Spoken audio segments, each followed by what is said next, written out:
Are Canadians going to the polls? Election speculation runs rampant in Ottawa. This is Now You Know. I'm Rob Snow. The answers you need from the people in the know. This is Now You Know with Rob Snow on News Radio.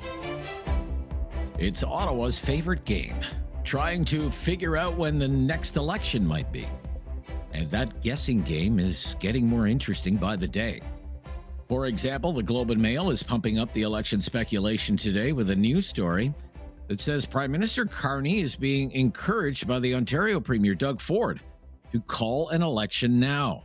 Sources are telling the Globe and Mail that Premier Ford is getting along very well with the Prime Minister and that he thinks the country needs the political stability of a majority government. The Prime Minister's office says Mark Carney has no intention of calling an election now, and when he was asked about it a couple of weeks ago, he ruled it out, saying his government has lots to do. Are you considering calling a snap election this spring?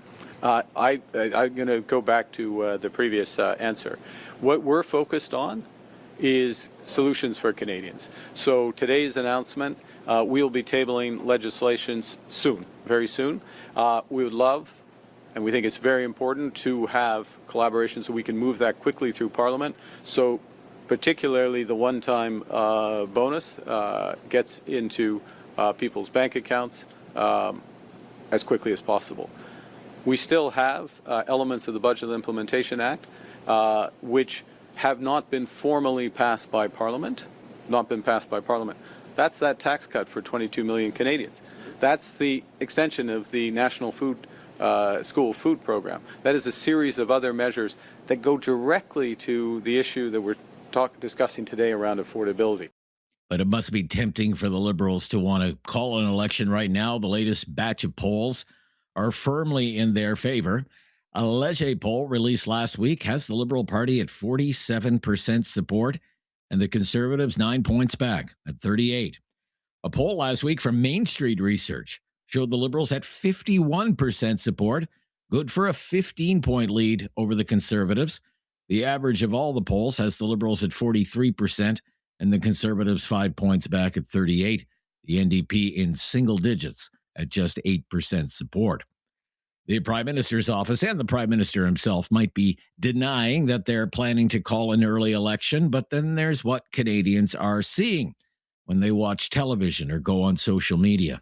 Lots of ads, millions of dollars worth of ads from the government of Canada that sound a lot like the kinds of ads you would see during an election campaign, like this one.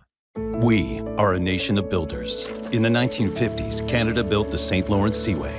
It led to thousands of jobs and more than $1 trillion of cargo shipped to the world. It's time to build big again with Canadian workers, steel, lumber, and technology. We'll be our own best customer, sell more to the world, and take control of our future. It's time to build strong. A message from the Government of Canada. The Carney government changed the rules about government advertising. It used to be against the rules for the Government of Canada to have ads that sound self-congratulatory or partisan in nature. Those rules had been in effect for about a decade. Shortly after the rule change, the government launched a $3 million ad campaign with that tagline, "It's time to build." This government has also not been shy about wrapping itself in the flag with ads that very clearly push the Liberal Party's message of elbows up. Canada, it's time for more us. Because we're more than just a place on a map. We're an attitude, one with more empathy than ego, more unity than division, more grit, go, and we got this. The more we choose to stand up as our most flag-flying, maple leaf-buying, local adventuring selves, the more we are the true north, unbreakable, strong, and free. And then there's what Liberals in the House of Commons have been saying recently about how much more they could get done for Canada if only the Conservatives would get out of the way. I think this Parliament can work. I think Canadians expressed themselves only last April, the end of April, on the Carney plan, on the plan to diversify trade markets, to create opportunities, to attract $1 trillion of investment, and to make life more affordable. There is no reason that plan cannot get, unless Mr. Poilievre continues with his obstruction, there's no way that plan should not receive the approval of this Parliament. There is a majority in that room for that plan. Mr. Poilievre has to get out of the way and allow his MPs to vote on an ambitious crime-fighting agenda, to vote on a plan to grow our economy, and to vote on a plan to make life more affordable to Canadians. That's what we're calling on him to do today.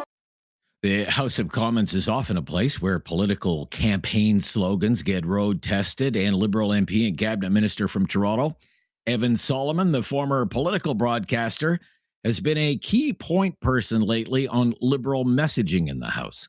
Maybe he's dropping hints about what we might hear in a Liberal election campaign.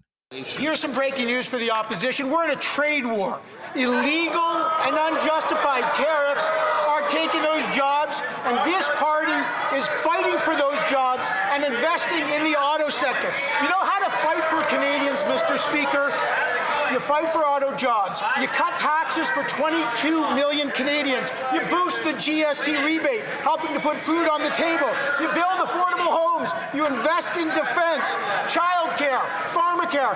That's how you fight for Canada. You believe in Canada, you build in Canada, you buy in Canada. They should try it.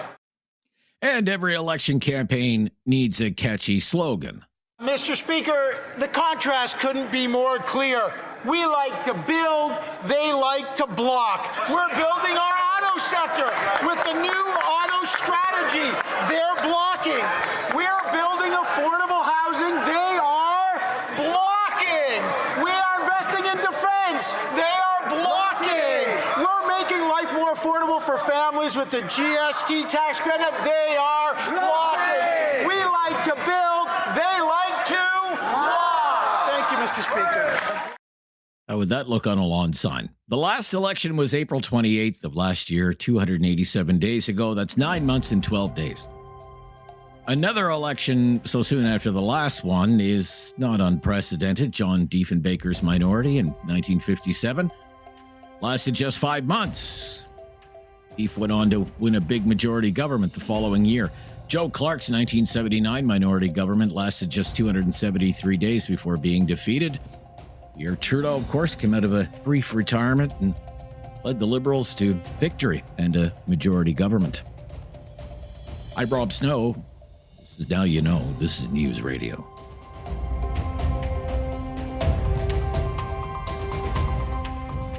Critical thinking is not dead. Now You Know with Rob Snow Returns on News Radio. Cannabis use is way up in the last decade or so, according to new data. The Canadian Centre on Substance Use and Addiction and the University of Victoria's Canadian Institute for Substance Use Research says the number of people who used cannabis at least once in the past year has increased by about 40% since 2017. For more on what these numbers mean, we're joined by Daniel Baer, professor at Humber Polytechnic's Faculty of Social and Community Services. Professor, thanks for joining us. Thanks so much for having me on. Yeah. Cannabis was legalized in Canada in 2018. What links can be drawn between legalization and the increase in cannabis use? It's a great question. You know, the trend in increasing cannabis use didn't just start with legalization. It's been something we've seen for probably close to the last 30 years, and certainly since at least 2008. So we know that legalization changed the type of products that were available and where people were able to access those products. But it doesn't necessarily seem like it changed the trajectory of people continuing to try cannabis a bit more. What do you think accounts for a 40% increase then in the last 8 years? A number of factors, really. You know, overall, I think the 40% number is a bit misleading. You know, it's a good soundbite, and it looks great in a press release, and certainly there have been increases. But when I think about cannabis use, I don't necessarily think about prevalence. Prevalence just says how many people did this thing in the last year. And with cannabis, I'm not particularly worried if an adult consumes a couple of times a year or even a couple of times a month. The risks to a fully grown adult who's doesn't have a history of mental health issues or something like that is relatively minimal. It's not absent by any means, but it's not that high with infrequent use. But what we do see outside of prevalence then is a question of how often are people doing this thing? And when we look at the prevalence rates, we see that overwhelmingly most Canadians who've tried cannabis or using cannabis in the last 12 months are infrequent consumers. So about 40% of those people who used cannabis in the last year did so less than once per year. So when I hear that more people are consuming cannabis, but we're still seeing that most people are relatively infrequent, it tells me that the public health risks are not necessarily shooting up. Now, we have seen some increases in hospital visits for things like overconsumption, and that tells me that what we're looking at here is a question around education, not necessarily that it's inherently a harm if someone does try cannabis. Okay. What is known then about the prevalence of cannabis use among younger Canadians? Well, there's been a lot of research in this. It was a huge concern spurring legalization was keeping cannabis out of the hands of young people. And it's an area that's, seen some ups and some downs, to be frank. We haven't seen dramatic increases in young people, thankfully, particularly around teenagers. We haven't seen increases very substantial in use, a point or two. It's around sort of the mid-20s groups that we see, particularly around men. We're seeing increases there. What we do know with young people is that they're moving away from combusted products, so smoking, which is good from a lung health perspective. We also know that with young people, their age of initiation, so the first time they try cannabis, that seems to be moving in an upward direction as well. They're waiting longer before they consume. We also know, and this one I think is incredibly important to me, is that the number of young people aged 15 to 17 who said they'd be willing to get into a car with someone who had smoked cannabis in the last 2 hours, that number of people has halved. So they're getting the message, don't get in the car with someone who's high. They're not, the sky is not falling. They're not suddenly flocking to cannabis. So overall, I think we're doing okay with young people. But I'll be frank, the trajectory of young people consuming cannabis isn't going down. It's fairly steady.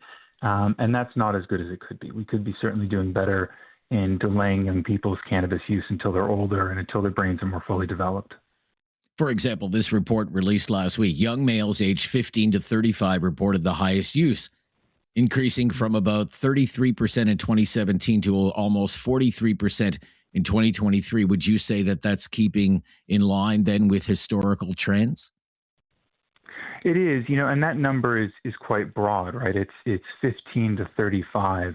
What we saw in young people, if I have my stats correctly here, that sort of 16 to 19 age group went from 37% of them using to 42. So there was a bit of an increase there. A larger percentage of that increase was in that older age group from 20 to 35. Those people went from, I think it was about 35% up to about 48%. So, the 16 to 19-year-old group, they should be staying away from cannabis. Their brains aren't fully developed, particularly their frontal lobes, and that's where if we see frequent cannabis use at that age of high THC products, that's where there's that risk. The older group there, that sort of mid-20s cohort, that is not terribly surprising because throughout the history of measuring cannabis use, we've seen use rates peak around that early 20s age and then taper off again as people age. We're still seeing that. We're still seeing young people try cannabis in their early 20s. Some people like it, some people don't. Some people stick with it, some people don't. But that use tends to taper off there. So I think overall with young people, we're doing okay, but not great. Okay, a few more questions for you, Professor, if you'll hang on the line. We'll be right back. This is News Radio.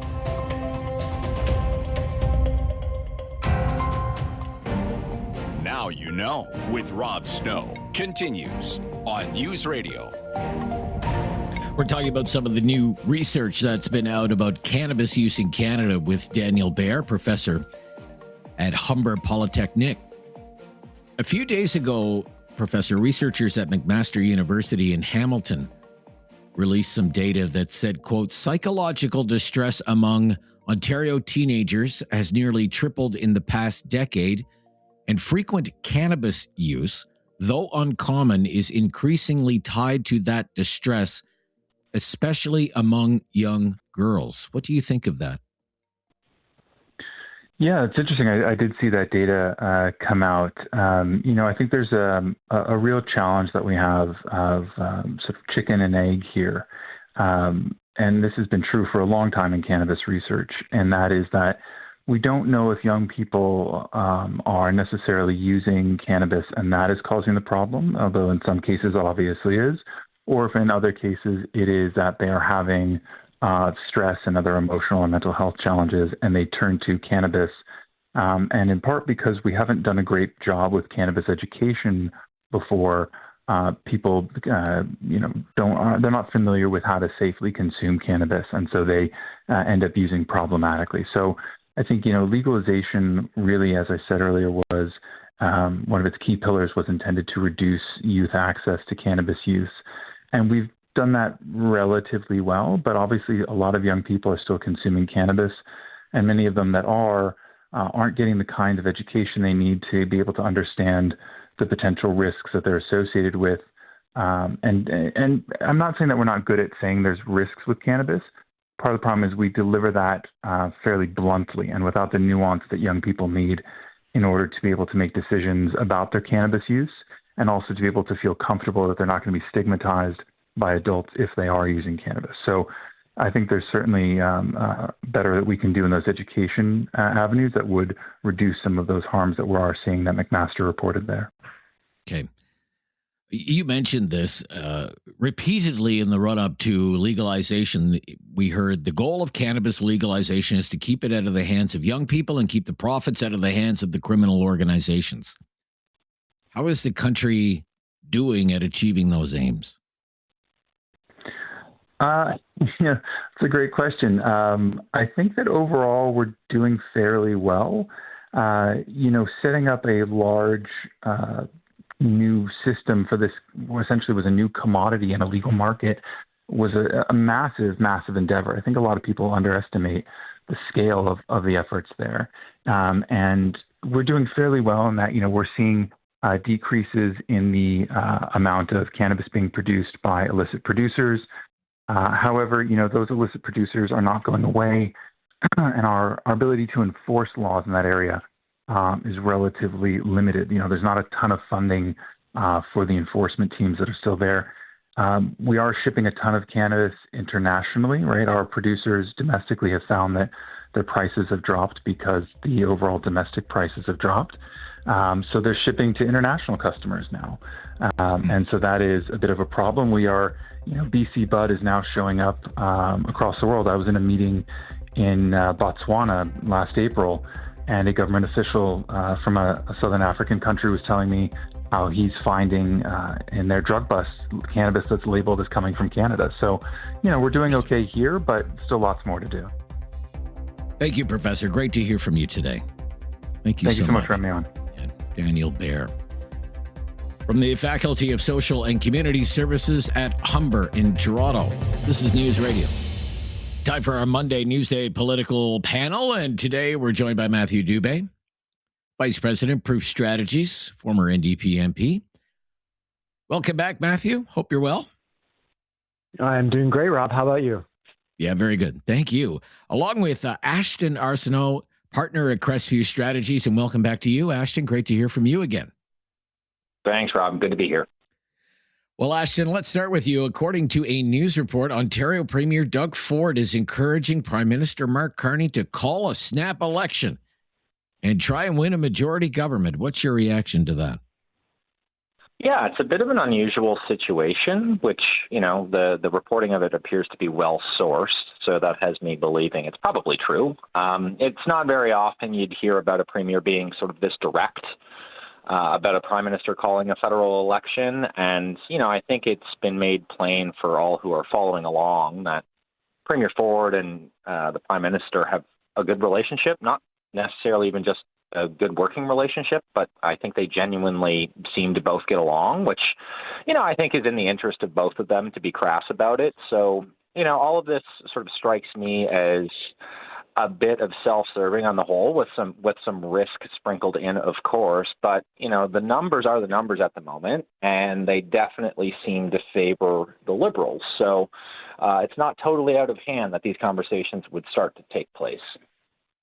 Okay, what do you think, Matthew, about this story? Well, yeah, I think, Ashton talked about the two men getting along, and I think it's not unusual for politicians. I mean, I've been there when you're in elected office with your provincial or federal counterpart to have that kind of conversation, even if they're not necessarily someone that you endorse or support, just sort of speaking to tactics and, hey, what are you guys going to do? You're going to call an election? Maybe you should or shouldn't for whatever reason. So the fact that the conversation took place is not very surprising to me, and there's not much to read into that per se, just given they are human beings. That's the type of conversations people might have in a workplace when your workplace involves election timing.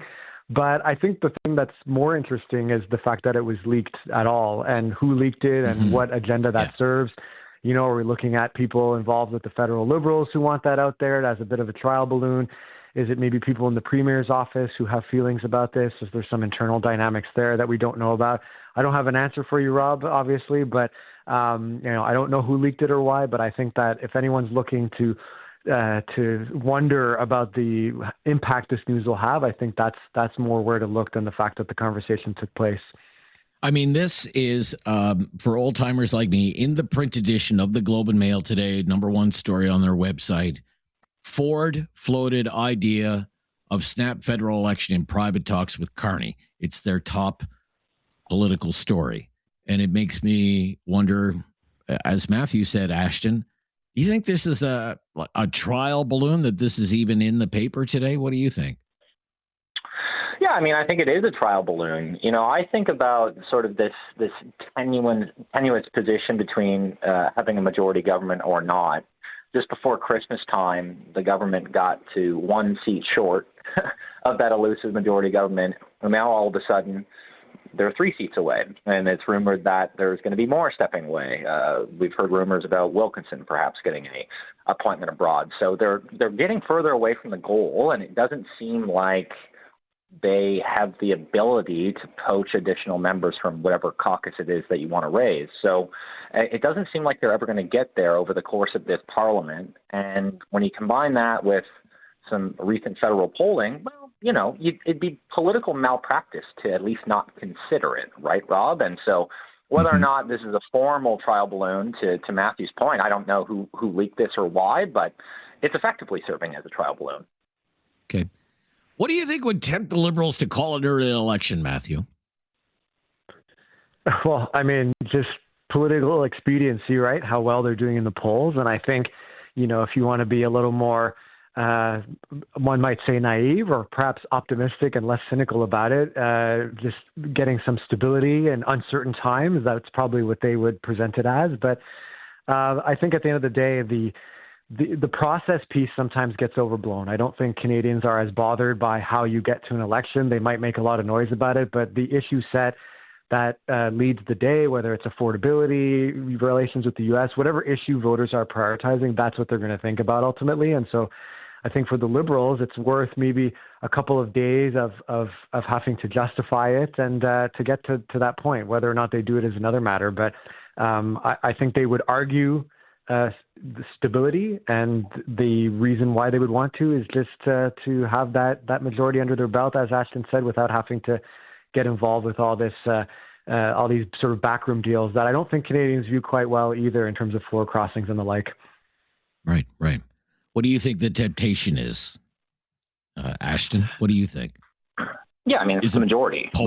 We haven't. Yeah, Okay. we haven't had one since 2019. And the consequences are really starting to add up for successive Liberal governments. Agendas have been delayed. There's a lack of progress. All of this has become the norm. And you think about calling an early election when the numbers are on your side and there is a clear benefit taking what could be a very large calculated risk, right? And on those risks, I think they're well understood. I'll poke on what Matthew said a little bit. I don't think Canadians want an election at the moment. I don't think enough time has passed. So to do that, to his point, you need a really good reason for it. And at the moment, I think the Liberals would be in a difficult position to convince Canadians why this is necessary. But again, like, you look at the numbers, they're there, so you at least have to consider it. But I'm still on the anti-election prediction sheet at the moment. You are? Okay, interesting. I am, yeah. We'll talk a little bit more about the risks when we come back of triggering an early election. With our panelists today, Monday Newsday Political Panel, I'm Rob Snow. This is News Radio.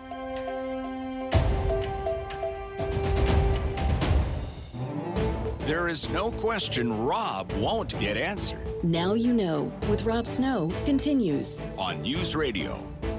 Here with our Monday Newsday political panelists, Matthew Dube from Proof Strategies and Ashton Arsenault from Crestview Strategies. Risks. What are the risks that the Liberals are running if they triggered an early election, Matthew? What would you say? Well, I think the risk is that Canadians would be upset about the notion of political expediency that we were just talking about, that it just looks like a crude attempt at achieving a majority that the Liberal Party hasn't had, as Ashton was saying, since 2019, and that taking advantage of poll numbers and not being focused on the job that they were elected to do, albeit with a minority government. So that's obviously the biggest risk. I think the other risk for them is, the numbers look great right now, and the unfavorables for Pierre Poilievre are good for news for Mark Carney. But it's a tired cliche, but elections matter. All it takes is one major event, domestic or otherwise, to take place and have a poor response from the Prime Minister or someone in his party, and you can get off track really quick, and obviously pay a price at the ballot box. So that's the other piece, right, is this unpredictability. We keep talking about how volatile the current political landscape is. That's exponentially increased during an election campaign when you have even less control over some of those factors. So I'd say that's a big risk as well. Okay. Would you agree, Ashton? Yeah, I'd stick with the volatility theme too. Go back just a year ago from today, an entirely different situation, and we all saw how quickly those numbers changed. So, elections matter, and there's no such thing as a guaranteed victory. And I also think the next election in many ways will be different than the one we had, a little bit more than a year ago, or a little less than a year ago. And yeah, the Prime Minister benefited immensely from his ability to convince Canadians he was the man for the moment. I think that moment's changed a little bit, and there's also a problem. The Prime Minister, I think in many ways, is coming up short on his agenda and the things that he said he was going to do. And now there's a template for, a lack of progress towards a stated agenda, and I don't think that's something you can just wish away overnight. So it would be a different dynamic, in my opinion. Okay, because that was my follow-up. How would this hypothetical snap election campaign be any different from the last election campaign in April? What do you think, Matthew? How would it be different? Or would it be more or less the same? It really depends. I think obviously, we can debate the substance of the government's achievements in less than a year. And some, including myself, might argue that there's not much to put in the window just yet. But nevertheless, Canadians have been able to at least see, even if a lot of it's symbolic and performative, the Prime Minister in action on the world stage and things like that. So he's got a bit more of a brand. He was already, I think, quite well known by the public when the last election took place. So that, and presumably that's favorable to him. That's what's kind of borne out in the numbers, right? That people like what they're seeing for the most part, even if we're not, quite there and from a results perspective yet. And I think the other thing is, if the elephant in the room comes up again, which it undoubtedly will, our relationship with the U.S., I think things have evolved a little bit when you look at President Trump, right? Like, we've had the situation play out with Venezuela. The threats against Greenland have escalated, especially in the last few months. And we've seen I suspect many Canadians are taking that more seriously. Even domestic U.S. issues like ICE enforcement and the like, I think have impacted Canadians' feelings about the current U.S. administration. So I think there's been a bit of an evolution in that. Granted, you might say that just brings us back to exactly how the last election campaign was. So maybe it does to some extent, but I think certain things in the public psyche, if you will, I think are a little more crystallized now than they might have been just less than a year ago now. In this Globe and Mail story, right at the bottom, it mentions, it quotes Nick Nanos from Nanos Research, the pollster, and he says, "It would not surprise me if the Liberals seize on something said by the U.S. president to justify an election and ask for a strong mandate to respond to the White House." What do you think about that, Ashton? Could you see them doing that? And I absolutely. I mean, I absolutely could. But here's the problem. I mean, we're talking about somebody that said he would get us a better deal and have a better relationship with the United States. That has not happened. It's probably actually worse now than it was before. He said he would address affordability concerns. That certainly hasn't happened. And so, in short, the prime minister isn't bulletproof, and his entire team would have to be aware of that. And, I also take it just one step further. I think the main opposition party in this, potential election learned a number of important, if not painful, lessons from the last election. And I think they would address that quickly and be communicating what Canadians want to hear in the moment a little bit better than they did last time around as well. All right, very interesting. We'll ask Matthew about how the NDP would run an election if they had to run one right now. They don't have a leader. How do you run an election campaign? Be right back. This is News Radio.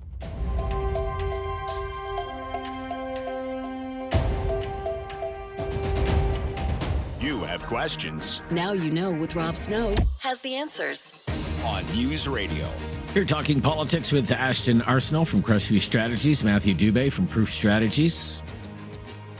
Matthew, how would the NDP run an election campaign right now if it had to? It would be difficult, especially without a leader, obviously. Not something that they'd want to do right now, and I don't think there needs to be too much concern about that. The leader's being chosen at the end of March, and while that seems far away right now, especially as we're in some parts of the country in the blistering cold, and hoping for warmer times in March, it's close enough that I think even if there was an early snap election, I can't imagine it would be happening before that. So that's sort of one problem that I imagine will be solved by default. And then the other issue is how quickly you can get to election readiness. I mean, it's not a secret that money is tight, and it's made that much tighter by the fact of not having party status, and so not being as prominent in Parliament, and all those spotlights that you need to make a case to your donors as part of your fundraising efforts.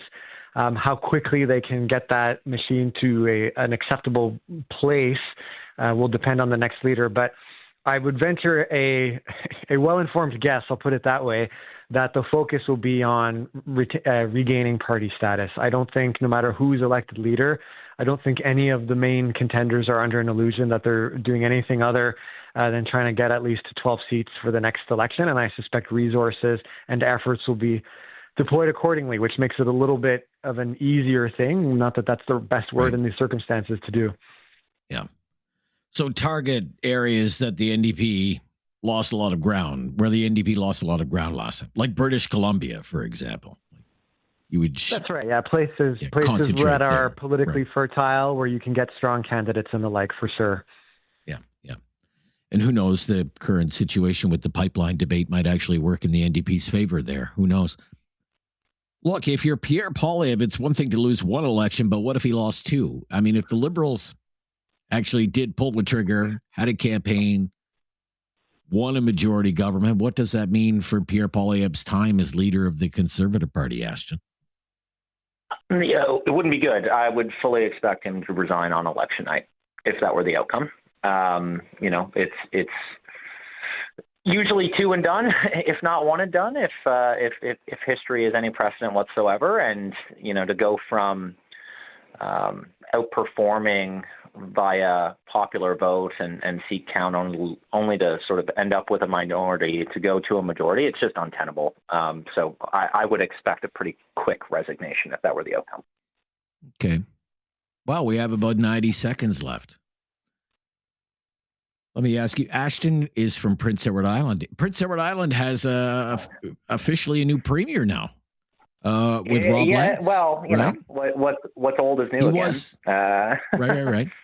But they just had progressive conservative leadership race in PEI for the PEI PCs. Rob Lance won. Mark Ledwell, the challenger, did not. What should we know about Rob Lance? Well, I was going to say, for the benefit of your listeners, Rob, it was an absolute nail-biter, 53% to 47%, far closer than anybody had originally predicted. But Rob is a well-known commodity in Prince Edward Island. He's a businessman. He's been involved in that party's machinery for a long time. And, you know, I think he is representative of a steady hand at the till. And on the flip side of it, Mark Well, the challenger in this case, was completely untested, and not a lot of people knew a whole lot about him. But the weird mechanics, basically caucus lined up behind Mr. Lance, and every outsider, including sort of previous established folks, lined up behind Ledwell. So it was very interesting. Yeah, cool. Thanks, everyone. I hope to speak to you in the coming weeks and months during our hypothetical election campaign. We welcome your insight. Thank you very much. Thanks, Rob. That is, bye-bye. That is Matthew Dube, Proof Strategies Vice President there. He's a former NDP MP. And Ashton Arsenault, originally from Prince Edward Island. He is now partner at Crestview Strategies in Ottawa. I'm Rob Snow. Talkback is coming up right after the latest breaking news. You're on News Radio.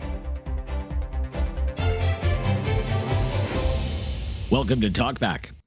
It's 2 hours of debate and discussion on the big issues of the day. Today's topic, election speculation. Election speculations all over the place, all over Ottawa. There are just so many rumors, maybe even signals being sent that the Liberals, led by Prime Minister Carney, are going to call an early election and try and win a majority government. And we want to know today, what would you think about that? What would you think about going to the polls 9 months after the last election? What would you think if the Liberals called an early election 9 months after the last election to try and win that coveted majority government? 1-833-668-2577. 1-833-668-2577. It's been described as a trial balloon. They're floating this as a trial balloon. They want to know how you're going to react to it. So let us know. 1-833-668-2577. Would you be okay with it? Would you say, that's not a bad idea? The country might be better off if it had the stability that comes with a majority government. Or would you be against the idea? Maybe you would see it as a power grab, an attempted power grab. And Canada needs action. It doesn't need another election. Just what would you say? What would you say? There was an election 9 months ago. The Liberals won, but they didn't win a majority government. And now there are all sorts of rumors, all sorts of speculation that what they really, really, really want more than anything is a majority government. And they're looking at the polls, and they're looking at everything else that's going on and everything that's going to happen this year. And they're coming to the conclusion, this might be the best time to go. This might be the best time for an election, because if we wait, the window to a majority government could close. But how would you view such a move? An early election. I mean, a few ways it could happen. The Prime Minister could just pull the plug. He could go visit the Governor General and say, this Parliament isn't working.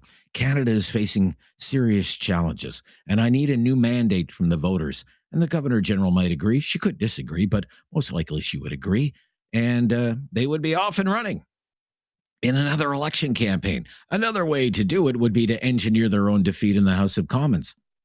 To put something on the table, some piece of legislation that the Liberals know all the opposition parties could never agree to. Make it a matter of confidence, make it a confidence vote, and ensure that the government falls to trigger another election. There is a report out today out of both Toronto and Ottawa that the Prime Minister is being urged by the progressive conservative premier of Ontario, Doug Ford, to call an election. That Doug Ford has been telling Mark Carney in private, now's the time, Prime Minister. Now's the time. If you call the election now, you'll win big. You'll win a massive majority government. And that's what Canada needs right now. Because of the economic instability being caused by the Trump administration, Canada needs your steady hand, Mr. Carney, and the political stability of a strong majority government. Doug Ford has one. He called an early election. He won his big majority government about a year ago. He wasn't punished for calling an early election. And the two of them could, work together, unencumbered for the next few years, help Canada fight this economic storm, build big things together for Ontario and Ottawa. It's very clear they get along, Mark Carney and Doug Ford. I mean, Doug Ford and Pierre Poilievre, they aren't even on speaking terms.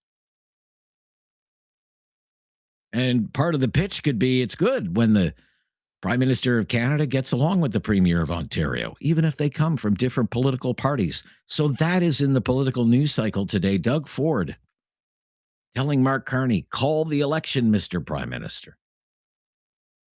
Now, when the question of an early election is put to the Prime Minister by news reporters, hey, Prime Minister, are you going to call a snap election? He says, no, we have lots of work to do for Canadians. And in this news report today, the PMO denies that there's any plan to send Canadians back to the polls. No, perish the thought. But what would you expect them to say? Would you expect them to say, yes, you know what? We're going to call an election and we're going to call it 5 weeks from now. The only answer to that question is no, until the real answer is yes. To make the story even more intriguing is what's been happening at Elections Canada. There is a report today from Blacklock's reporter that Elections Canada is already getting ready for the next election, just 9 months after the last election. Elections Canada has ordered 700,000 poll tally sheets and other balloting supplies. It has told contractors it needs 18,000 voter screens, 25,000 wheelchair parking signs, and it's already started the process of appointing returning officers for all 343 federal ridings. The Hill Times, an Ottawa-based weekly, reported last week Elections Canada has been leasing office space and noted that some of the political parties are already going through the nomination process for candidates across the country. And then there are the polls. The polls look great for the Liberals, not bad for the Conservatives, bad for the NDP. There was a Leger poll about 2 weeks ago, Liberals 47, Conservatives 9 points back, NDP at 5% support. And then last week, Main Street Research, Liberals 51% support. 51% support. And the Conservatives 15 points behind. So a thinking person says, now's the time to strike. It's not going to get any better for the Liberals. If anything, the longer they wait, the worse their chances of winning that big majority government. But it's always a roll of the dice. Whenever there's an early election, it's always a roll of the dice. How will the public react? Will it reward the Liberals for calling an early election? Will it punish the Liberals for calling an early election? So that's why we want to start this week of Talkback by asking you, the voting public, if this really is a trial balloon. What do you think of it? What do you think about going to the polls in the next, few weeks? Few months? What would you think if there's an early election? Good idea? Country needs some political stability? Or no, the country needs action, not another election? Have your say. 1-833-668-2577. That's our call-in line. If you've never called before, just mention that. Love to hear from first-time callers. We'll make you a priority. Election speculation is running wild. What would you think if Canada had an election right now? I'm Rob Snow. This is Now You Know. It's Talkback on News Radio.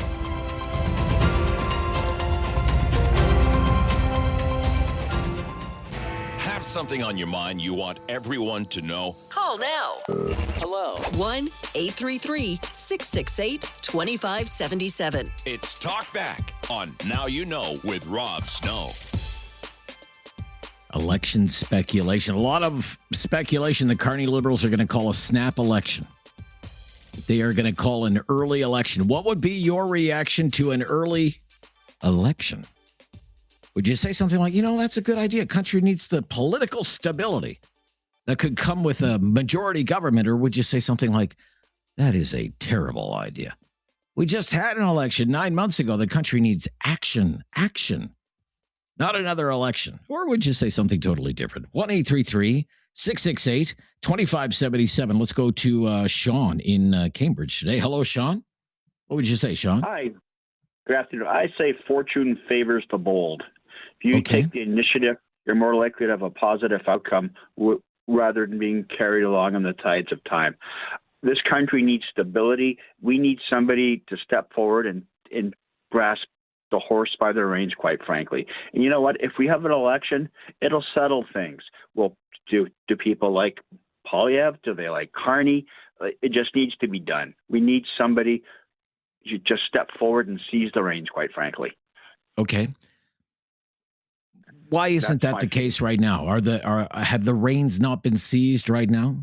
Some might say, well, we already have they already have a strong minority government. Well, what's the problem here? It's not good enough. We need somebody who can make decisions without having to worry about if they're going to get second guessed or naysayed. Because he's going to have to make some unpopular decisions, and if he's always having to look over his shoulder, there's always going to be that element of doubt. Is somebody going to come in and pull the rug out from under his feet? Like I said, he's going to have to make some unpopular decisions that people are not going to like. And you can't do that if you're always worried about whether you're going to be in power next Tuesday. All right. Thank you, Sean. Off and running. Election speculation. What if there's an early election? 1-833-668-2577. Tom is also in Cambridge. Hello, Tom. Hi there, Rob.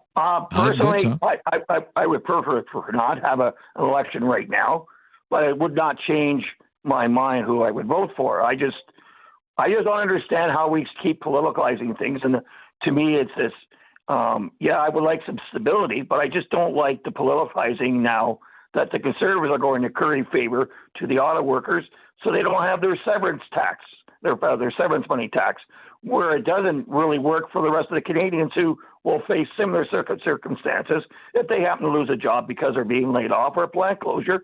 Their severance packages will be taxed.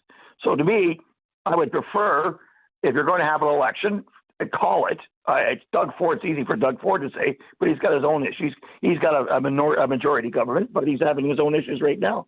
So to me, if Mr. Kearney wishes to call an election, he can do so. I'm not in no hurry. Okay, you're not in any hurry. So let me ask you this.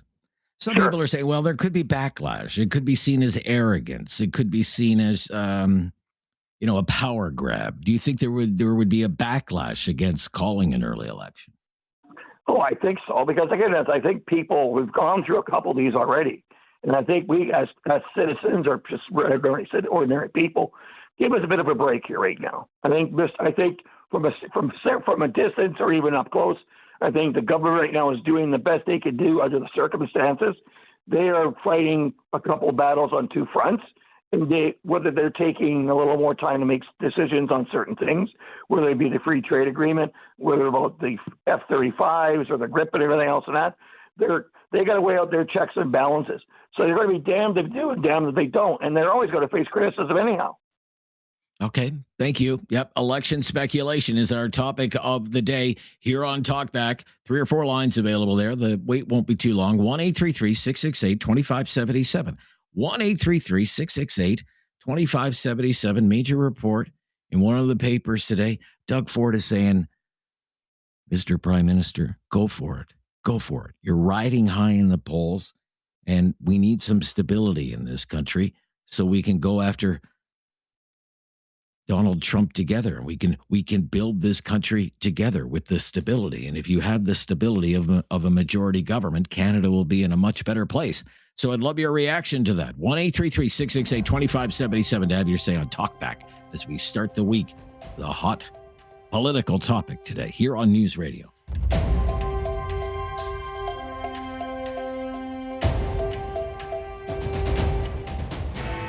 something on your mind you want everyone to know? Call now. Hello. 1-833-668-2577. It's Talkback on Now You Know with Rob Snow. Yes, it is, with a lot of speculation that the Carney Liberals are seriously considering calling a snap election an early election.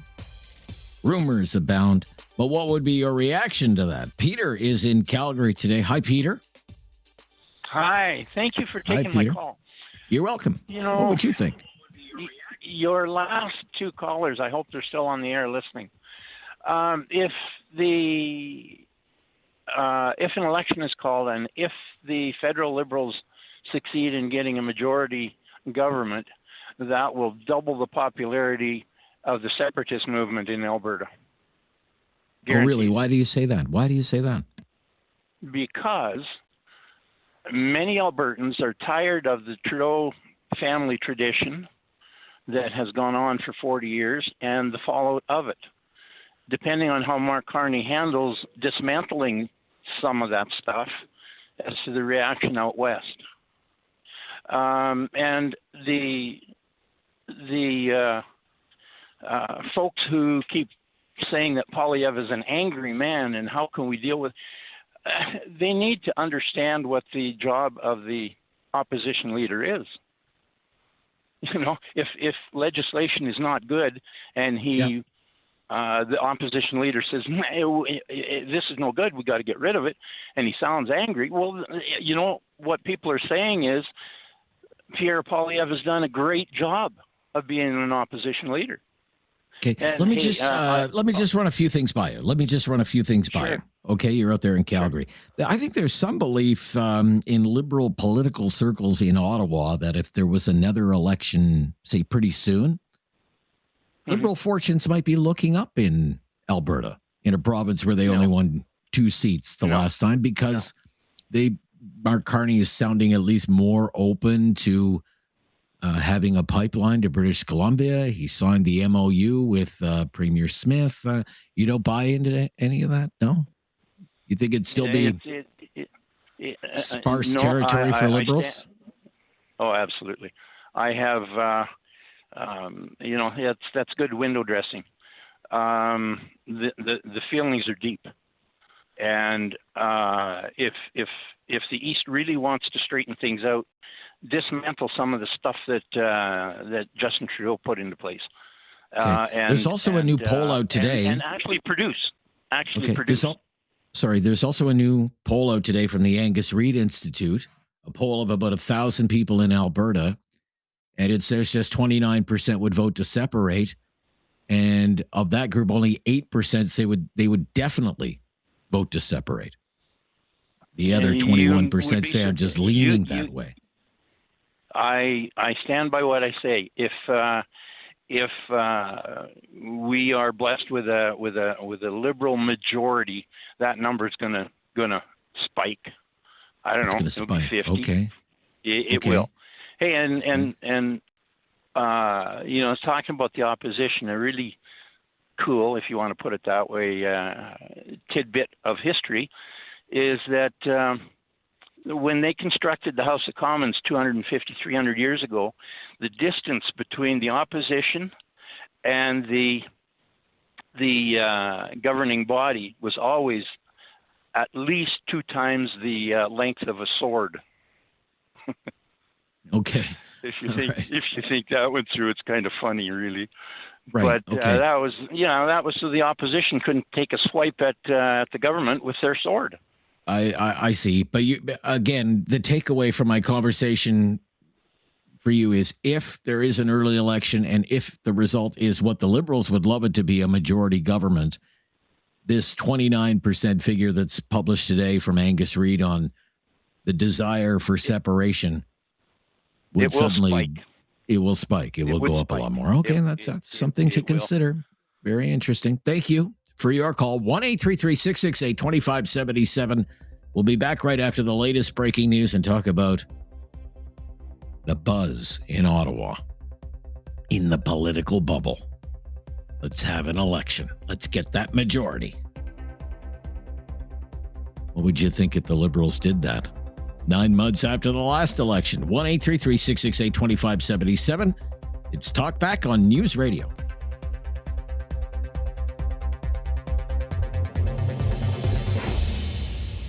Anyone up for an election, a federal election, sooner rather than later? What would be your reaction to an election call?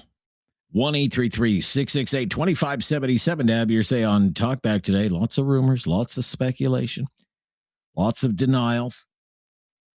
Reza in Calgary. Hello, Reza. Hi, how are you? Yeah, very good, Reza. Thank you. What would you think? Yeah, I mean, I always vote conservative, but this time I will vote liberal because I think it's necessary for us to be united. We are in crisis, as Stephen Harper pointed out. We should stay behind this man and deal with the other stuff later once we're in a better shape. I have no problem.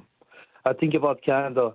And the other thing I want to add, I don't know why people that advocate for separatism, they think they own Alberta and the rest of people in Alberta are not Albertans. That's such a bad attitude I keep hearing. They think they own this province. They don't.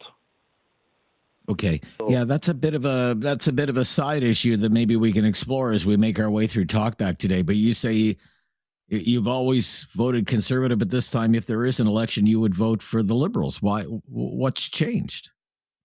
Well, nothing. I'm still a conservative, but we need to be united. We have to trust, I think, in this government that's going to do a good job and stay behind until we sorted out this crisis that we are in. I don't know what else we can do.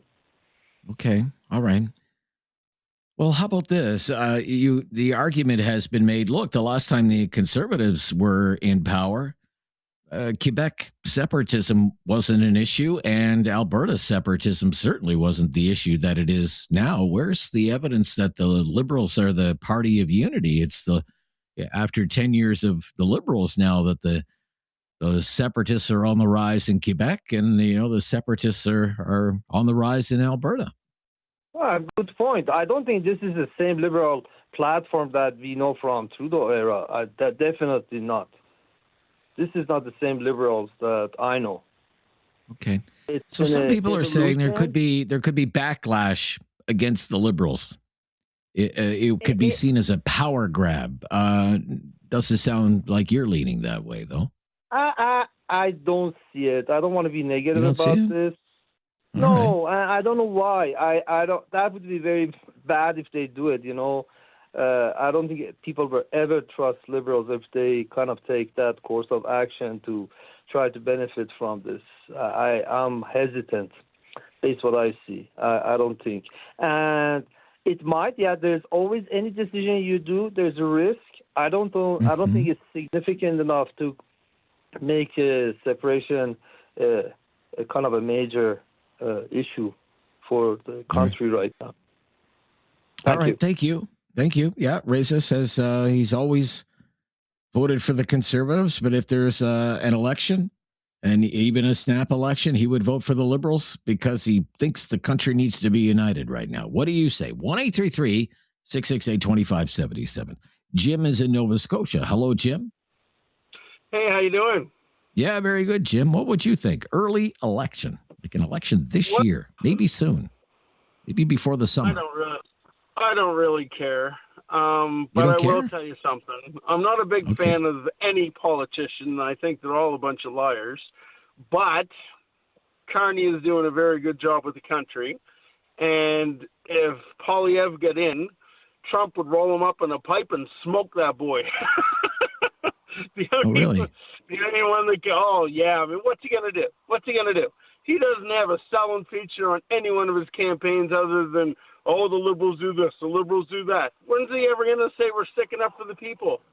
When's he ever going to have something to say for himself that's good? Say, hey, I want to be elected because I'm looking out for the middle-class people. No. You don't think he said any of that? You don't think he said any of that when he's talked about trying to bring back housing affordability or trying to deal with something like the price of groceries, for example, lowering things like or getting rid of things like the industrial carbon tax or the clean fuel standard to potentially, lower costs for Canadians? Carney already did that. No, Trump we have an has got industrial. no respect. We have. Trump has got I'm sorry, sir. no Carney got. respect for I'm him. sorry. I'm sorry. Just hold on a second, Jim. Carney got rid of the consumer carbon tax, right? The consumer-facing carbon tax, after defending it for years and promoting it and saying other countries should be doing what Canada should be doing, but we still have a clean fuel standard, and we still have an industrial carbon tax. And this has been a major point of debate over the last week or so in the House of Commons, that when you tax farmers and tax truckers and tax everything that has to do with the production of food, that is going to lead to higher prices for food. And while the consumer carbon tax is gone, those other taxes are still in place. But I appreciate your call today. I wish you had stayed on the line. But maybe you don't like being challenged. Blake in Calgary up next. Hello, Blake. Hey, how's it going today, Rob? Yeah, very good, Blake. Thank you. Good. What would you think if there was an early election? Yeah, just disputing what your caller said there a couple of calls ago about Poilievre not offering any kind of message to the Canadian people. In that last election, who was the only politician who was giving, it was campaigning on any kind of issue of hope? It was Poilievre, saying, yeah, we're going to try to restore the hope of Canada, or the Canadian dream. And what was Carney always focused on? Fear. Oh, we got to fear Trump. We got to fear Trump. Trump, bad orange man from the U.S.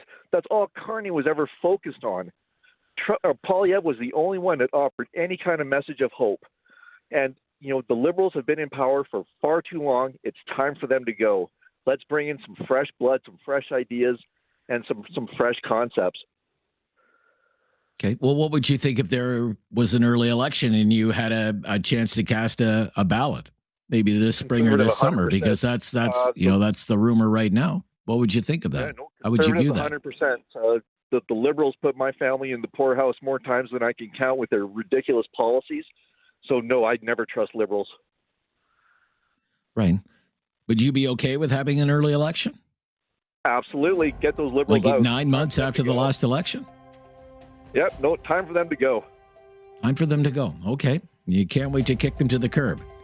The polls are not leaning that way, as I'm sure you know. Two polls recently. One had the Liberals at 47%. Another one had them at 51%. And that's leading to a lot of speculation. They're not going to wait much longer. They're going to go soon. It's not going to get much better for them. Strike while the iron's hot, they say. 1-833-668-2577. What do you think? Early election, snap election, spring election, summer at the latest. Good idea? Terrible idea?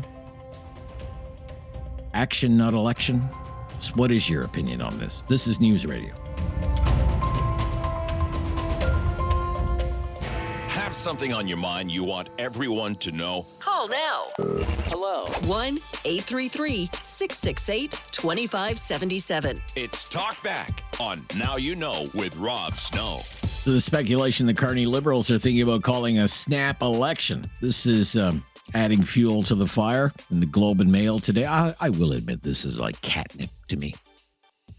Just the prospect of an election is like catnip. The headline, Carney, Ford discussed idea of federal election to secure majority. Sources say an early federal election to secure a majority. Three sources, none of them would go on record. None of the sources would put their names on the record, but catnip for the political junkie. Reporters Bob Fife from the Parliamentary Bureau in Ottawa, the Parliamentary Bureau Chief. Laura Stone covers the Ford government for the Globe and Mail in Ontario. And it says, quote, Prime Minister Mark Carney and Ontario Premier Doug Ford have discussed the possibility of an early federal election in casual conversations about the importance of a majority mandate to deal with uncertain economic times. The sources said the progressive conservative premier, who has forged a close relationship with the Liberal leader, offered his opinion that the country needs economic stability. One of the sources familiar with the discussions said Mr. Ford told Mr. Carney that an election is an opportunity to win a clear majority mandate The sources stress that Mr. Ford's comments should not be seen as an endorsement of the federal Liberals, who are currently 2 seats shy of a majority. Mr. Carney's previously said that he's not considering a snap election.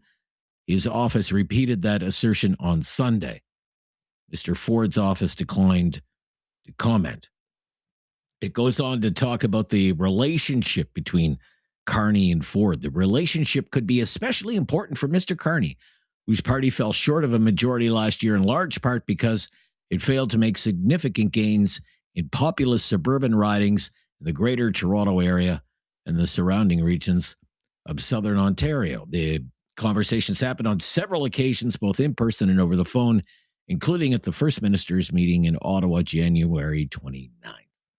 1-833-668-2577. So you have the Ontario Premier saying to the Prime Minister, you've got to go now.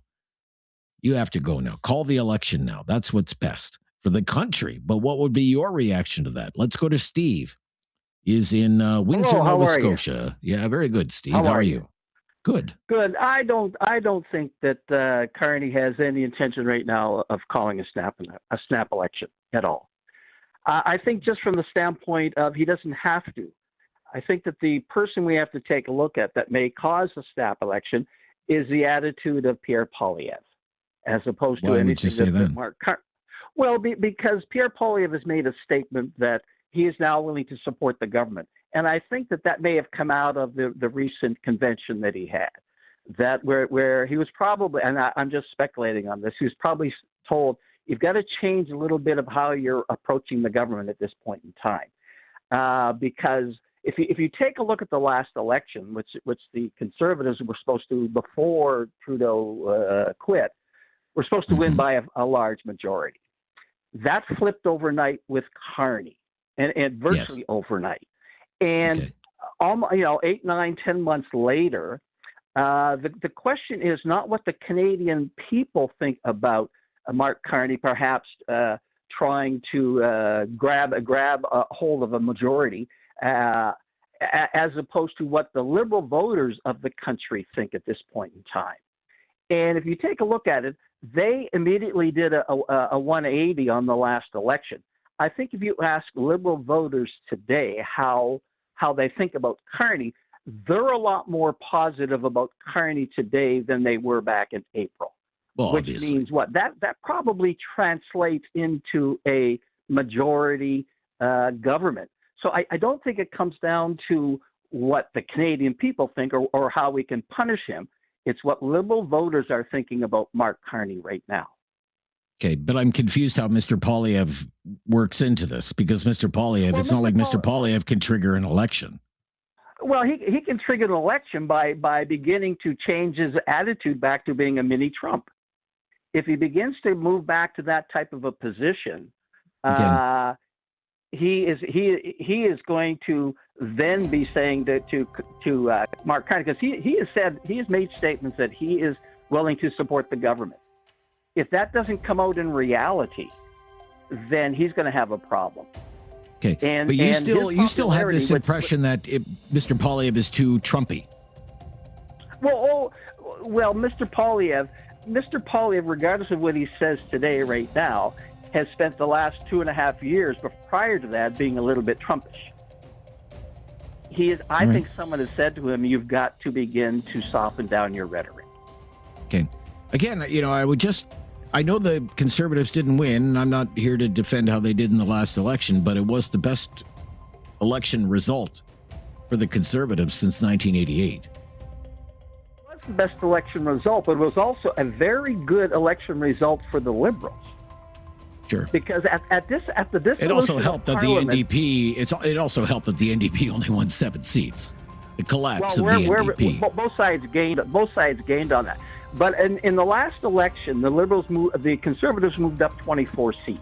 Okay. Do you think there would be any blowback if the Liberals called an election? Do you think they would get any blowback? Not from Liberal voters. No. Okay. You're not going to get blowback. Thank you, Steve. In Windsor, Nova Scotia today, this is News Radio. Have something on your mind you want everyone to know? Call Call now. Hello. 1-833-668-2577. It's Talkback on Now You Know with Rob Snow. This story is really interesting. I mean, first of all, you have the polls. You know, the Liberals 47% support, 51% support, according to some of the polls.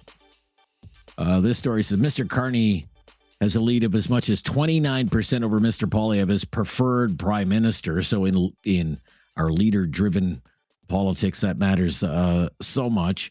The average of all the polls, it's around an 8-9 point lead, Liberals over the Conservatives. And then it has Nick Nanos, the pollster strategist. He is predicting that someday we're going to wake up. Donald Trump will have said something about Canada that will make us all question, the sovereignty of Canada again. And the Liberals are going to use that as justification to call an election. It would not surprise me, he said, if the Liberals seize on something said by the U.S. president to justify an election and ask for a strong mandate to respond to the White House. And as I mentioned, Doug Ford is reported to be telling the prime minister, go now, go now, pull the trigger now. It'll never get any better than this. If you pull the trigger now, you'll do better in Ontario than you did the last time, and you'll win a majority government. Call the election now. But what would be your reaction if the prime minister took that advice that he's getting from Doug Ford in Ontario and called the election? Let's ask Eric in Cole Harbour. Hi, Eric. Hey, hi, Rob. How you doing? Okay, yeah, very I'll be good. brief. Yeah, that's good. I'm glad. Listen, the longer Carney is in power, the more he's going to bury himself because he's non-consequential. He has done nothing for our country. If you read his book, Values, he's a Marxist. He's tied in with the World Economic Forum. He's tied in with Larry Fink and those people. I just hope everybody would do some research into this and take a look at it. I wouldn't want an election right now because if he becomes prime minister with a majority government, we're done. We're absolutely done. There's no question about that in my mind. And I'll just leave with this, Rob. If people hate Trump, it's because of the narrative that performed the perception of him. And it's the same thing with Poilievre. The media is very left-wing in Canada and in the United States. There's no question. It goes to liberalism. I'm not talking about people like you. So I want to make that clear. They created a narrative about Trump and that gave a perception of him, and it's the same things happened with Poilievre. Trump is not without error. Trump is not a perfect leader, but just like Harper said, he said we can't blame every single thing that goes on with Canada on Trump. Yeah, and Mr. Harper said we have to look at ourselves and the decisions made by our governments. That's what he said last week, previous Liberal governments. Yeah, thank you, Eric. Good to hear from you. That's it for hour number 1 of Talkback. Full hour just ahead. Love to hear from you on this topic today.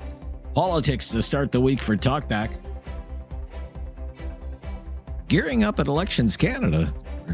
Something, it appears. And you listen to some of the messaging. Are the Liberals sending signals that we want an election? Are they getting their slogans ready, their bullet points ready? News Radio. Welcome to hour number 2 of Talkback, election speculation, starting the week, picking your brain about federal politics. There's a lot of speculation the Carney Liberals might call a snap election, call an early election. Want to know your reaction to that idea? Would you say the country needs the political stability that would come with a majority government led by Prime Minister Carney? Or would you say, come on, we had an election 9 months ago, and the country needs action. This prime minister is promising action, not another election.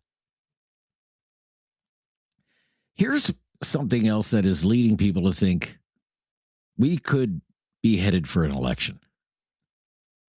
Not that long ago, and very quietly, with almost no media coverage, the Carney government changed the rules about government advertising. The government spends millions of dollars on advertising. You've probably seen ads on television from the government of Canada recently on television, all over social media. Well, it used to be against the rules for the government of Canada to run ads that sounded, partisan, that sounded like they were election ads. And shortly after that rule change, the government launched a $3 million ad campaign. You buy a lot of advertising for $3 million, and maybe you've seen the ads running on television, or you've seen them, say, show up in your social media feed with this theme. It's time to build. It's time to build. Let's play the first ad there. We are a nation of builders. In the 1950s, Canada built the St. Lawrence Seaway. It led to thousands of jobs and more than $1 trillion of cargo shipped to the world. It's time to build big again with Canadian workers, steel, lumber, and technology. We'll be our own best customer, sell more to the world, and take control of our future. It's time to build strong. A message from the Government of Canada. Dun, dun, dun, dun. Like, does that sound like a Government of Canada ad, or does that sound like an election ad? It's time to build. Dun, dun, dun, dun. And then there's the whole, that whole elbows up vibe, be proud to be Canadian and buy Canadian and all of that stuff that we heard during the last election campaign in April of last year. The wrapping itself in the flag kind of ads. Let's listen to that. Canada, it's time for more us. Because we're more than just a place on a map. We're an attitude, one with more empathy than ego, more unity than division, more grit, go, and we got this. The more we choose to stand up as our most flag-flying, maple leaf-buying, local adventuring selves, the more we are the true north, unbreakable, strong, and free. Dun, dun, dun, dun. The true north, unbreakable, strong, and free. But again, is that a Government of Canada ad? Or does that sound like, gosh, that'd make a heck of an election ad? Yeah. And then there's the narrative building that's, in my own opinion, seems to be going on. Yeah. That we want to be builders. We want to get things on the fast track. We want to get this country moving again. Steve McKinnon, longtime Liberal MP, has held a number of cabinet positions under Mr. Carney. He's the government House leader. He's been the labor minister before as well. And he told the members of the press gallery recently, kind of building on this narrative, we could get so much done around here in Ottawa, in the House of Commons. We could really get this country rocking again if only the Conservatives would get out of our way. Let's listen to that. I think this Parliament can work. I think Canadians expressed themselves only last April, the end of April, on the Carney plan, on the plan to diversify trade markets, to create opportunities, to attract $1 trillion of investment, and to make life more affordable. There is no reason that plan cannot get, unless Mr. Polytechnic continues with his obstruction, there's no way that plan should not receive the approval of this Parliament. There is a majority in that room for that plan. Mr. Polytechnic has to get out of the way and allow his MPs to vote on an ambitious crime-fighting agenda, to vote on a plan to grow our economy, and to vote on a plan to make life more affordable to Canadians. That's what we're calling on him to do today. Right, we would get so much more done around here if not for that Pierre Poilievre, if not for those obstructionist Conservatives. We want to build, they want to block. It kind of writes itself. In fact, it sounds like they've been working on coming up with a slogan like that. You have somebody like Evan Solomon, okay?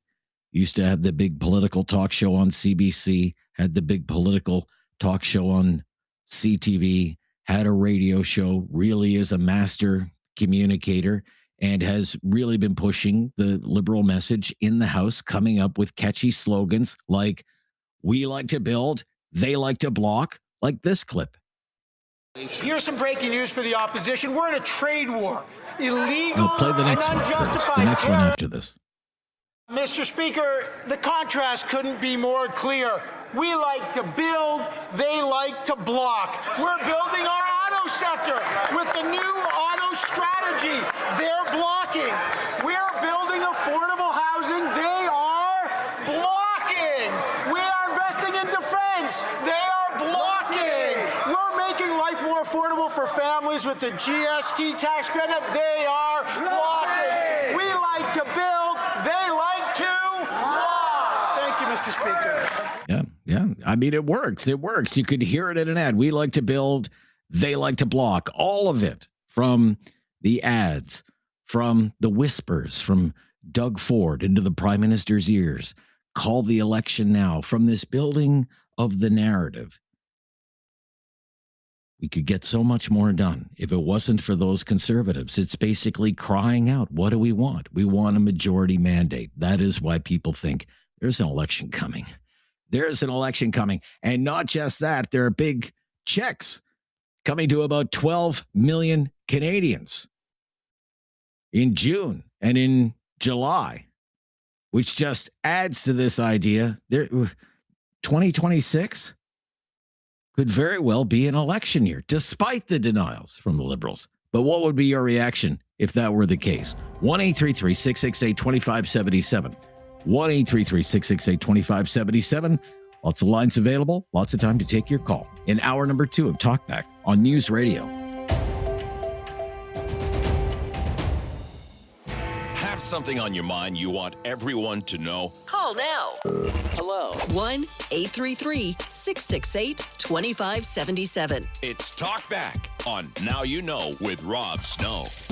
Yeah, I'd love to hear from you today on the prospect of an early election with election speculation running rampant. What would you think if there was a snap election? 1-833-668-2577. I mean, why go now? If you're the Liberals, if you're Mark Carney, why call an election? All kinds of reasons. The biggest one is, look at the polls. You have the winning conditions right now, some are saying. You have the winning conditions, and this is the ultimate power game. This is about power. Politics is all about power. That's what Pierre Elliott Trudeau said all of those years ago. Politicians always want more power because that's what politics is. Politicians are in the power game. And right now, the Liberals don't have a majority government. They have a strong minority government. But the fact is that still means that they have to do, from time to time, some wheeling and dealing and compromising in order to move ahead with their agenda. And in the power game, I mean, the end goal is to try and get all the power. So you don't have to wheel and deal and make compromises. And you look at the polls right now, and the polls are showing your party, the Liberal Party, has a big lead over the other party. And your leader, Mark Carney, is way more popular than that other guy, Pierre Poilievre. He's popular with conservatives, but can he win an election? So the odds makers in political Ottawa are saying these are winning conditions. For now, they come just as fast as they can go. So why not now? If your party is at 51% support and your main competition is 15 points behind, and the voters keep telling pollsters they like your party's leader a lot more than they like the other party's leader, then why not go for it and try to win the big majority government?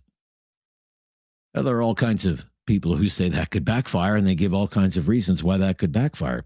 Could just be seen as, pure ambition. Could be arrogance as well, and they could hold it against them. 1-833-668-2577. Let's go to Colin, is in Red Deer today. Hi, Colin. Good to hear from you, Colin. How are you, buddy? Very good. Good. How are you? Yeah, right good. On, Thanks right for calling. on. What would you think of a snap election, Colin? Well, I was just honestly curious about what the Conservatives were saying about how the lines changed in Pierre's riding and how they could manipulate that to begin with. Now, if you're in power, if you got the power to do that, I mean, you might as well call an election because you can win a majority, as long as they got the numbers in the right spot. And in my personal opinion now, I mean, it doesn't really, the vote, I mean, I'm from Alberta, so we always feel our vote maybe doesn't mean so much from here. But I always thought, if they're in power, I don't think anybody can really stop them now. And I'm kind of conservative, so I'm hoping it'll go the other way around. But I would see why they would want to pull an election like that, because you're right. It's simply due to whoever's in power is one's going to try to build and the other one's going to block. And there was this this bill that Polytechnic came up with, and I'm not going to name any numbers because I'm not overly positive about it, but there was one there about the you're going to build it whether it's in the national interest or the country, and that'll be what gets built, right? That was what was supposed to happen with this pipeline or whatever happened here in Alberta, but obviously it didn't happen. And then you'll see Carney there. He took that, and he ended up passing that bill, so now he does have the power to do pretty well whatever's in the best interest of Canadians. So I'm like I said, I'm a right-leaning individual myself, so but I'm not crazy right. So I would like to think that hope for the best, go Carney at this point in the game, get her done, I hope. I mean, all the power to you. You've had 9 months in power. I haven't seen much going on. I'd love to be proved wrong there. Bridge toll and some power lines in BC, but you haven't been paying too much attention. But that's that's kind of where I'm at with that, buddy. But if you're the Liberals, I mean, you mentioned Pierre Poilievre lost in that riding near Ottawa that he had held for a long time. There are some allegations that they manipulated the borders. That's right. I'd like to little bit more on that. I've covered that riding. I did radio in Ottawa for 25 years. I was in Pierre Poilievre's first riding, the first time he was elected on election night, for the very first time. Okay, like 25 years ago, I was there working that night in his riding, in his headquarters. So what happened was they basically broke up that riding, and they made 2 ridings out of it. And at that time, Pierre Poilievre could have run in the suburban part of the new riding, or he could have run in the rural part. He basically had his choice. He chose to run in the rural part because he felt his election chances were better. This was years and years and years ago. But what happened, just like has happened outside of every major city in Canada, is eventually what was a rural area outside of a big city, because of growth, because of population growth, because of housing development, what was once, rural farmland is now suburbia. It's turned into the city. Like you used to go out to that riding of Carleton and you were in the boonies. Now you go out there, you can't even tell when you've left the city. It's all suburbia now. A lot of those people are government workers. The nature of that riding changed over the years, and it cost Poilievre in that riding. But this is another opportunity if you're thinking as a liberal strategist. It's one thing for Poilievre to lose one election. What happens if we pull the trigger? We win a majority government. Now Poilievre's lost 2 times. He would have to resign, people are telling me, as leader of the Conservative Party. Right now, he doesn't even have a riding to run in. There's somebody who's already going to run in his old riding of Carleton in the last election. He ran, the other guy ran for the Conservatives in the last election in a different Ottawa area riding. And Damien Currick is going to run in the riding of Battle River Crowfoot. So it's another opportunity to try and catch Poilievre a little off guard. Right now, he doesn't even know where he's going to run in the next election. So maybe if you're a liberal strategist, you're thinking, we almost got rid of him last time. We're going to really, really try and get rid of him this time. Just one more thing to add to the mix. Talkback, this is News Radio.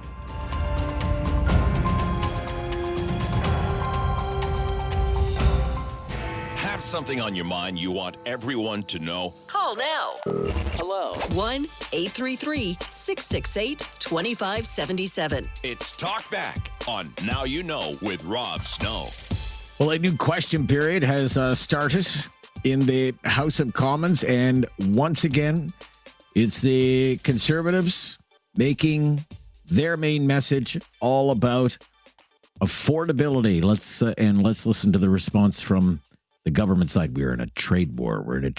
Let's listen to a little bit of question period in Ottawa. Everywhere you look, life is getting harder for young people after a decade of this government. Finding a place to live is harder because home prices, rents, and mortgages have doubled. Getting a job is harder because youth unemployment is still double the national average. And even buying groceries is harder because food inflation is up 100% under this Prime Minister's watch. After paying for the basics, there's barely anything left, and often nothing at all. How can anybody on that side of the House stand behind a record that has completely failed an entire generation of Canadians? The Honourable Minister of Jobs and Families.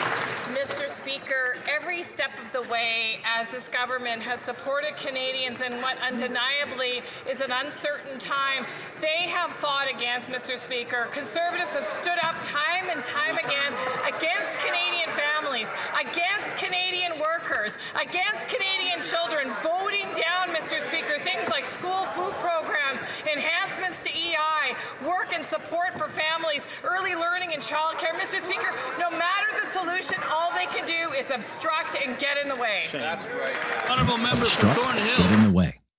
Keep going, Curtis. Everything is fine, but she's clearly not listening to anything anybody says in here. So maybe she'll listen to Miriam from Toronto. She's 26. She works 12-hour shifts as a nurse and told CTV News that, quote, saving for a home is completely out of reach right now. She said that she's barely making ends meet, even after going to school, getting a good paying job, and doing everything that she was told to do. So is this minister really saying to young people who have done everything right that they should just lower their standards and accept a future of just getting by? The Honourable Minister. Mr. Speaker, what this government is saying to young people is you can help us build big things in this country. And you know what, Mr. Speaker? Canadian young people are stepping up to help. All across the country, Canadian youth have been taking advantage of skills training, Mr. Speaker, in partnership with provinces just like Ontario to make sure that as we build big things, they're on the front line in the skilled trades, building bigger, building better. But you know what, Mr. Speaker? These Conservatives will vote again and again and again against the very people they say they help, including young people. You know, in that own riding of Thornhill. The Honourable member for Barrie South Innisfil. The last 10 plus years have been incredible if you're a well-connected Liberal insider, lobbyist, friend, or have business connections to the Prime Minister.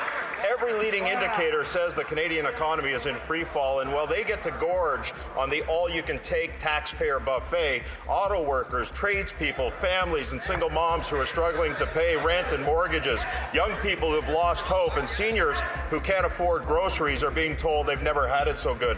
What happened to all the grand promises of the last election? Wasn't it more about Liberal self-preservation than solutions to fix the self-inflicted wounds they've caused over the last 10 years? A little taste of a question period there for you to start the week. That's a real biting attack from Patty Haidu, though, isn't it? The conservatives are against children, she said. Against children. Election speculation. What if there's a snap election? Lots of rumors, speculation. Could be an early election that the Liberals are looking at the polls and saying, it's not going to get any better than this for us. Let's have an election. But what would you think about that if that came to pass? Omar in Ottawa. Omar. Hi there, Omar. Hey, Rob, I think it would be a bad idea if the Liberals called for an election less than a year after the last federal election. And I say that because people will just think that they want all the power so they could not have to cooperate with the Conservatives, and so that they can't do runaway things that that the Trudeau Liberals are doing. You know, you don't want one power to have all the power in this situation. A strong minority is the best case scenario, even though I voted for Carney in the last election. So, okay. Do you think it could backfire on them? It will definitely backfire on them because Canadians, I mean, definitely. I'm speaking for myself. I don't want to go back to the polls. I don't want to go spend, I don't know how much money the election will cost. I think it would be hundreds of millions of dollars, right? Yeah, it'd be hundreds of millions of dollars, probably 250 million, something like that, probably. That's a lot of money. That's a lot of money that we could be spending on anything else but election, you know. And I think, look, Carney's, I'm still giving him passing marks. I think he's doing a fine job, but he has a strong minority. That's more than enough. I think if he calls the election, I think it'll backfire on him. And I think, I think they'll still get a minority, but I don't think they'll get a majority. And I think it'll just be it'll leave a bad taste in people's mouths. All right, Omar. Thank you for your call to Crossfield, Alberta. Richard up next. Hi, Richard. Hey, Rob. It's good to talk to you again. Yeah, good to talk to you. What's your opinion? What if there was an early election? Yeah, you know, I didn't vote Carney last time around, but I was willing to give him a chance, and I'm really leaning towards thinking that he's done a great job considering all things, including Trump and the situation in the world today. I think he's done a great job, and I think the time is ripe, actually, that they could call an election and get the majority that they need to go forward. I really do. Yeah. Okay. What about the idea of backlash? That there could be some backlash against them. That it will be seen as, nothing more than a power grab. Well, there would be some of that, but at the same time, I think they would win back some of the seats that they lost in Ontario, which is huge. I also think that, considering Alberta, if he played his cards right, I think he could present a case that would put a nail in the coffin of the separatists out here. And by that I mean... That's interesting. Okay. Yeah, by that I mean the really big issue, no matter which way you look at it out here in Alberta, is the equalization program. Now, I know it's a complicated formula, and I know it's very hard to remedy it, but I think most Albertans are reasonable enough to understand that we are blessed out here with the oil riches that we have, and that it's generated a lot of wealth that other provinces don't have. And I think most Albertans would be in favor of looking at a way to amend that formula so that we still share our wealth, but at the same time temper it somewhat so that it's not so hard on us that at times like this year, like we're running a deficit of $6 billion. And it just shows how important the oil wealth is to us, because last year it was the opposite. We had a surplus of almost the same amount. So the money is really there, and I think most Albertans are willing to share. But if Carney made that a priority to sit down with all the premiers, because it has to be a majority of premiers that would agree to an amendment of the formula, and look at that formula and amend it in a way that Alberta doesn't have to contribute so much. Like we contribute an average of about $20 billion a year to the rest of Canada, over and above what we get back in transfer payments. And if you add all that money up over the decades, that's a heck of a lot of money that leaves Alberta. So if it was just more fair, I think. Okay. A previous caller said if the Liberals get it in a snap election and get a majority government, that there could be an increase in separatist sentiment, that it might anger enough Albertans that they might actually become more sympathetic to the independence cause. What do you think about that? Yeah, I think unless Carney really presents a case where he's looking at Alberta and Western Canada and continuing to find ways to show that the Liberals are more willing to listen to Albertans and Western Canadians and work on ways to bring them back more into the vision of Confederation, I think he would be all right with that. And equalization is really, to me, the way to go, because that's the main weapon that separatists have to leave, all this money that leaves Alberta compared to what we get back in transfer payments. And I think if Carney really zeroed in on that and really was serious about amending the formula and working really hard on that, Albertans would really buy into that, because that's the number one reason why separatization is alive and growing in Alberta. All right. Thank you. Yeah, interesting, Richard. Interesting take there. Could be good for Alberta. 1-833-668-2577. I don't know how prevalent that opinion is out there. A snap election, an early election. Take advantage of very strong polling numbers and personal popularity for the Prime Minister to pull the trigger and send Canadians back to the polls 9 months after the last election. What would you think of that? This is News Radio.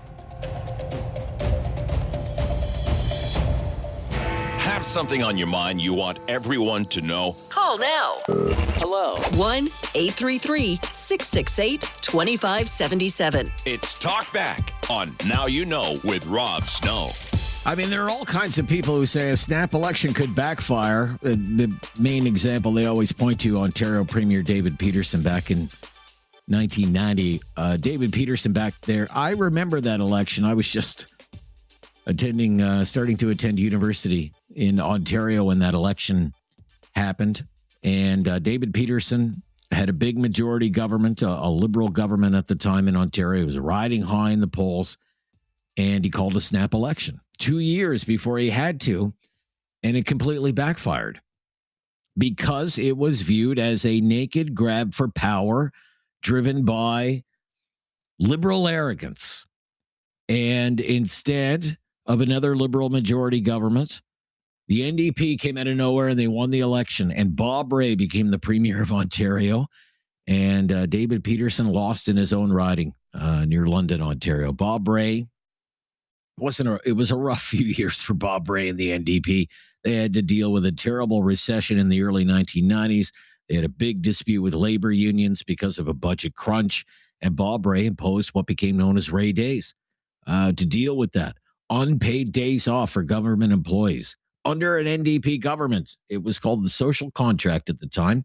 And Bob Rae's government lasted one term, and that was it. And they've never been back or even been close to power ever since. That Bob Rae government actually ushered in the Mike Harris PCs, who ran on the common sense revolution. And the Mike Harris PCs won two big back-to-back majority governments, and the PCs were in power until 2003 in Ontario.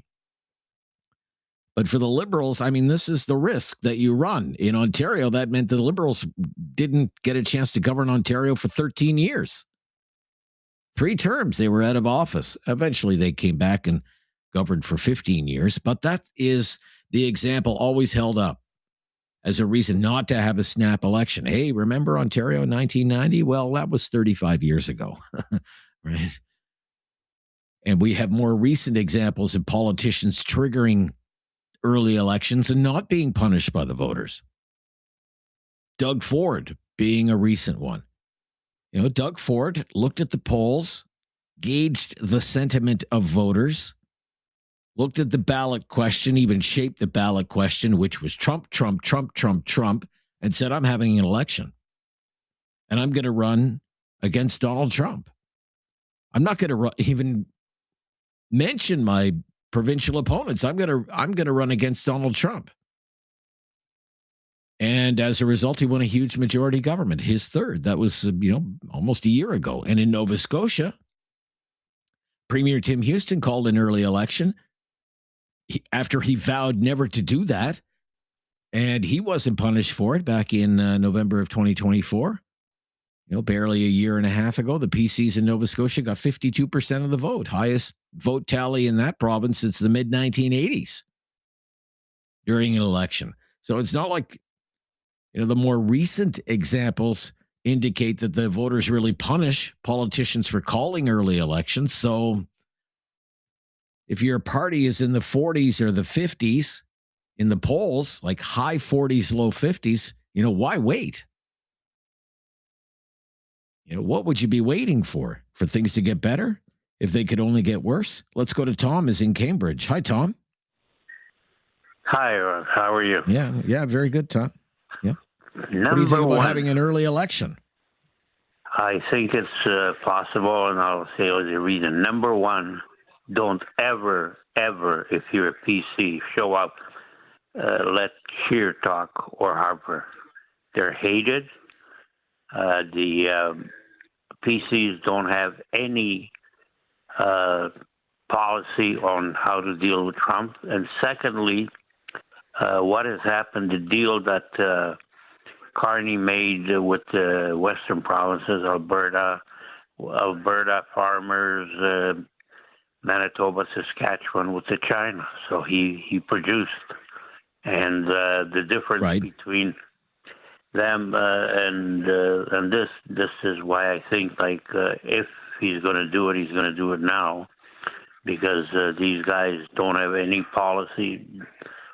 They might be good in polls, but the leadership is not there. I don't know, for some reason everybody hates federal PC leader. Yeah. It's only a matter of time.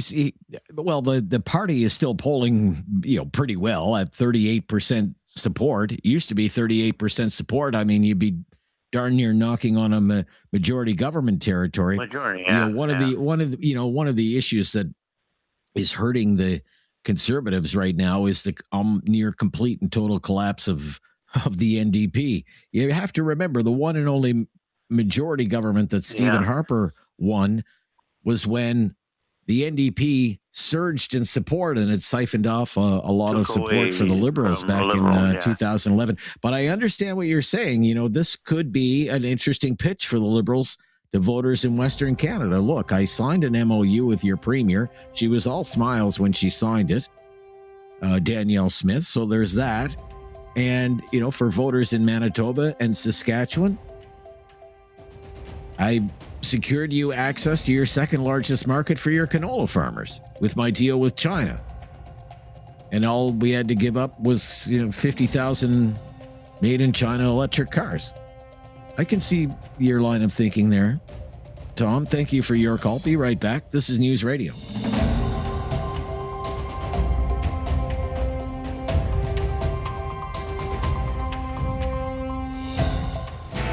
Something on your mind you want everyone to know? Call now. Hello. 1-833-668-2577. It's Talkback on Now You Know with Rob Snow.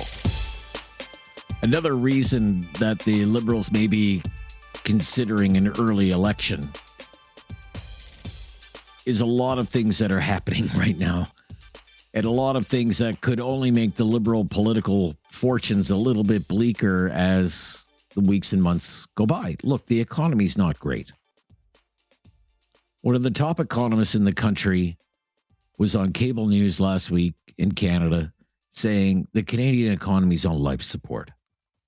And while it's not officially a recession, the economy is already, for all intents and purposes, in a recession.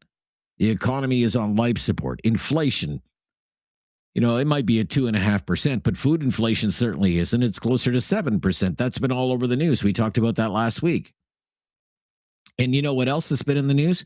People having to renew their mortgages at higher interest rates. And they're getting hit with mortgage sticker shock. One of the news networks had a story just a couple of days ago about how the number of mortgage holders in Toronto who are behind by at least 90 days on their mortgage payments has quadrupled. Getting a mortgage on $1 million home in Toronto at, a 2.5% mortgage rate is one thing, but some people can manage that. When interest rates are at 4%, 4.5%, they can't. So housing and food, those sectors of the economy, they're not doing great. And the unemployment report came out last week. It wasn't great. 25,000 jobs gone. Economists had been expecting job gains. The economy, it may not officially be in a recession, but if you're a political operative, do you want to wait until it is? And calling an election during a recession, not usually great for the incumbent. And there are all kinds of other things on the horizon that the Liberals, they'll want to get ahead of, to go for it now. So they have a majority government in case things go sideways. For example, USMCA, CUSMA, what if that doesn't go well? What if it really blows up? That wouldn't be good for the Liberals. The reason the prime minister is where he is right now is because he was supposed to be the deal maker. Well, what if there's no deal to be had? And then there's everything that's been going on in Alberta. Chances of a referendum in Alberta, maybe this summer, maybe this fall. Seems all but assured the Alberta independence movement is going to get its referendum. And in Quebec, there's going to be a provincial election this fall. And right now, it's the separatist election to lose. And they're promising what? A referendum. And they're also promising to recognize an independent Alberta if that ever comes to pass. And then you have Ontario municipal elections are later this year. The big race will be in Toronto. So, whether it's the economy or whether it's trade or whether it's Trump and all of these other side issues for the Liberals, all of these, one way or another, have the potential to do damage to political fortunes. They haven't yet. Mark Carney is still in the honeymoon phase. So a lot of people are thinking, I count myself among them. Why not capitalize? Why not capitalize before Canadians start to check out of the Liberal honeymoon suite? And the best way to do that is you call the election sooner rather than later. And adding to all of that, that may be one reason they've announced this big increase to the GST rebate and called it a groceries and essentials rebate. Put more money in people's bank accounts. Payments showing up when? June, July. Just in time for an election. I'm Rob Snow. Thank you for your calls today. Brand new topic tomorrow. And always the latest breaking news on News Radio.